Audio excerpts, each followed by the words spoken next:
Hey everybody, Jake Blow, the Habitat Pro here. Today on the channel, I'm going to show you a food plot screen that I had to plant late due to a farming error in the first planting in May. We're getting to that time of year where you might find your annual plot screen failed due to weed competition. You planted too deep, maybe you stumbled on a new lease or land purchase and you want to get something going late. Since screening is one of the most important factors to daytime deer movement, I'm hoping this video gives you the confidence to get some seed in the ground and then pump it with everything we have in our arsenal to give you a solid screen come fall.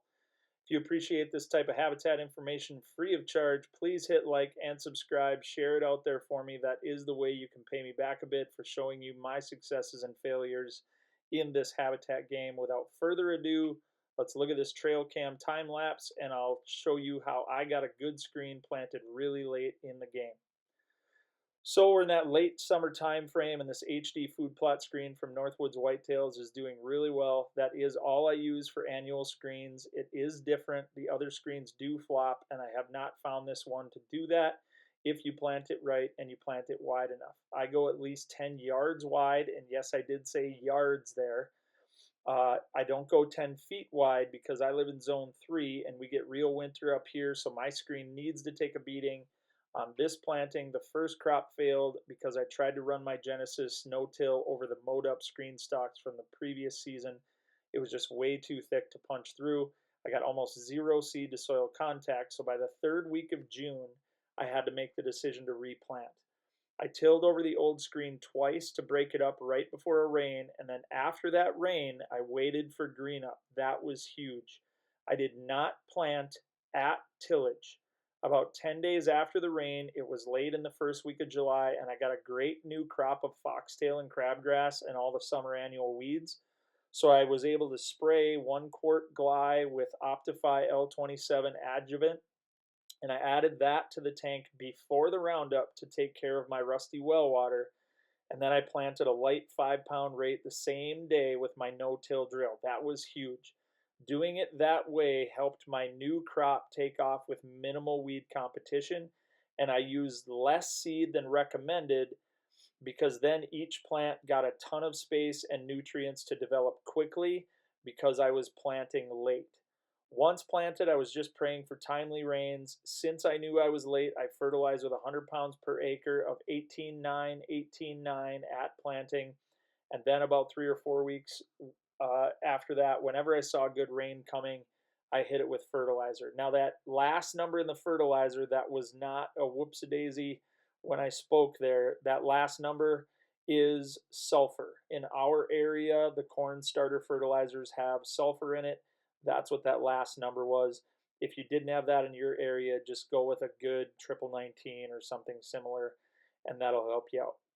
What I would do then is I would drive the side-by-side next to the screen, and my boy would fly the fertilizer over that plot with our solo spreader.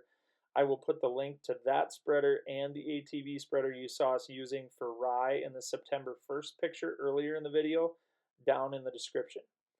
As a bit of a sidebar here, you can see the corn crop on the left side of the screen was garbage as well. The Genesis just does not do a great job on no-till corn in heavy ground. If you want corn, my suggestion is to go with traditional tillage and a traditional corn planter. Use Resicor herbicide according to label directions to keep the weeds at bay for the whole season. Don't use that if you want to overseed annuals into your corn later in the summer. That is a soil residual chemical and won't allow germination of many of the seeds we use in our fall mixes. But Resicor is a great way to get corn. Okay, to finish up on the Genesis, the reason I don't like it for corn is it falls flat on its face within the row spacing. It uses a different seed metering system than traditional corn planters, so you end up with 5 or 6 seeds in 6 inches, and then it'll go 3 feet without dropping another one in that row, and that just doesn't cut it. It's great for everything else. In my experience, over a decade of everything from brassicas to soybeans to the tree and shrub seed mix I use to build habitat where I don't have any, it works great. Back to the screen here, you can see the benefit of timely fertilization and weed control. It really took off with the heat of late summer and was pushing 12 feet tall when we got this first killing frost the last week of October. You can see the screen starting to turn color there right by my Roundup Ready alfalfa. The screen pinch here was working great. I really kicked myself for holding the boys back when we had good bucks using that pinch the first week of October. I felt like the food would really hold them, but as October wore on and the leaves dropped on the surrounding properties, our little 40-acre piece just did not have enough cover to hold them, and we ended up with lots of late evening and nighttime activity since we were the food. But if you want daytime activity, you kind of need to be the bedding cover, and that's what we're changing on this property. Again, if you like these videos where I show you real habitat failures and successes so you can succeed on your property, please like and subscribe. Leave a comment down below. This is Jake below the Habitat Pro. We are in northern Minnesota.